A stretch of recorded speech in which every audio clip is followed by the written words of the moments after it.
Shalom, selamat pagi. Maukah kita hari ini mengalami mujizat? Yuk, mari datang pada Tuhan. Kita awali pagi ini dengan firman-Nya dari Mazmur 77 ayat 12. Aku hendak mengingat perbuatan-perbuatan Tuhan. Ya, aku hendak mengingat keajaiban-keajaiban-Mu dari zaman purbakala. Mujizat-mujizat yang tertulis di dalam Alkitab bukanlah cerita fiksi pengantar tidur, tetapi merupakan kisah nyata sebagai bukti bahwa Tuhan yang kita sembah adalah Tuhan yang ajaib dan berkuasa. Mengapa Alkitab mencatat tiap-tiap kejadian secara detail? Supaya kita makin kuat dan teguh di dalam Tuhan. Mungkin ada yang berkata, itu kan terjadi di masa lalu dan tidak mungkin berulang. Karena zaman ini sudah berubah. Penulis Mazmur menegaskan dunia ini boleh saja berubah.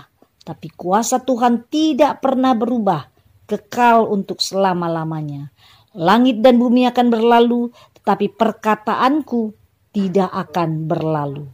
Dan Yesus Kristus tetap sama. Baik kemarin maupun hari ini. Dan sampai selama-lamanya. Ibrani 13 ayat 8. Meski dunia penuh goncangan, kita orang percaya menerima kerajaan yang tidak tergoncangkan. Marilah kita mengucap syukur dan beribadah kepada Allah menurut cara yang berkenan kepadanya dengan hormat dan takut. Meski dunia penuh goncangan, kita orang percaya menerima kerajaan yang tidak tergoncangkan. Marilah kita mengucap syukur dan beribadah kepada Allah menurut cara yang berkenan kepadanya dengan hormat dan takut. Ibrani 12 ayat 28.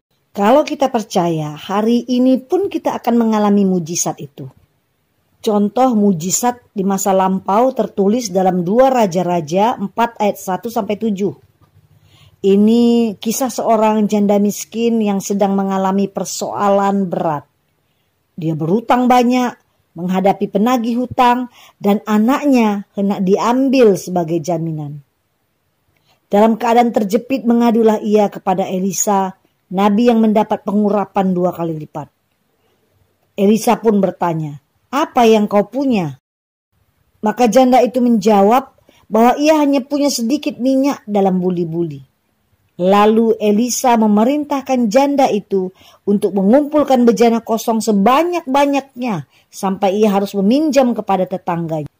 Lalu apa yang terjadi? Waktu minyak itu dituang, minyak itu mengalir terus-menerus sampai seluruh bejana kosong terisi penuh. Hingga janda itu dapat membayar seluruh hutangnya. Saat dalam pergumulan berat, janda itu datang ke alamat yang tepat. Yaitu ke Nabi Tuhan, bukan mencari alamat palsu, atau curhat di media sosial, atau mencari teman yang tidak takut akan Tuhan. Artinya, dalam pergumulan berat kita harus mencari Tuhan dan berseru kepadanya.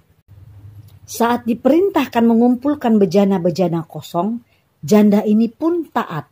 Inilah iman yang hidup, yaitu iman yang disertai perbuatan. Yesus adalah sumber mujizat. Datanglah padanya dengan iman, pasti ada pertolongan.